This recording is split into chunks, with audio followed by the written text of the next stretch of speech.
بسم اللہ الرحمن الرحیم۔ آج ہم ایک نماز کے بارے میں بات کریں گے۔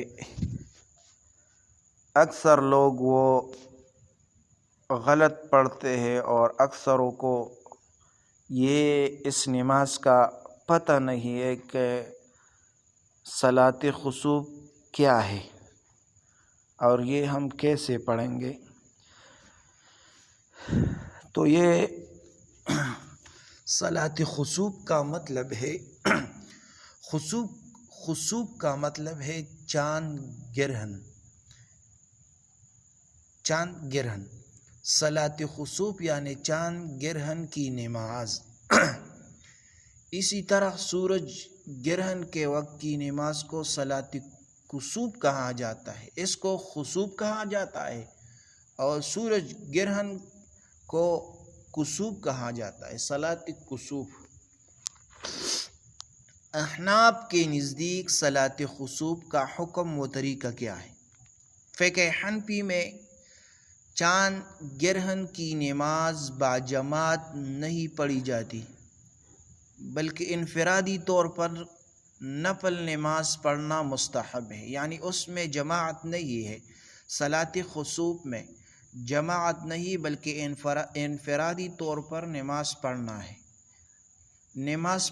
انفرادی طور پر نماز پڑھنا یہ مستحب ہے۔ اس میں کوئی خاص رکعت یا خاص طریقہ مقرر نہیں ہے۔ آدمی اپنی سہولت کے مطابق 2، 4 یا زیادہ رکعت نفل نماز پڑھ سکتا ہے۔ مسنون طریقے احناف کے مطابق کیا ہے؟ گرہن کے وقت آدمی وضو کر کے نفل نماز شروع کرے۔ گرہن کے وقت وضو کرے اور نفل نماز شروع کرے۔ نمبر 2، نماز عام نفل کی طرح پڑھی جائے، یعنی 2 رکعت کر کے، یعنی عام کی طرح عام نفل کی طرح یہ نماز ہم پڑھیں گے۔ نمبر 3، نماز کے بعد دعا، استغفار، توبہ اور صدقہ کیا جائے، یعنی نماز کے بعد دعا کرے، استغفار پڑھے، توبہ کرے اور صدقہ دے۔ نمبر 4، مسجد میں اعلان یا باجماعت نماز کا اہتمام احناف کے نزدیک نہیں ہے، یعنی مسجد میں اعلان یا باجماعت نماز کا اہتمام احناف کے نزدیک نہیں۔ تو خلاصہ یہ ہوا کہ چاند گرہن یعنی خسوف نفل نماز انفرادی طور پر بغیر جماعت اس میں نہیں ہے، بغیر جماعت کے۔ سورج گرہن کو کسوف کہتے ہیں احناف کے نزدیک، وہاں بھی الگ جماعت کی صورت نہیں، صرف دعا و نفل نماز کی ترغیب ہے۔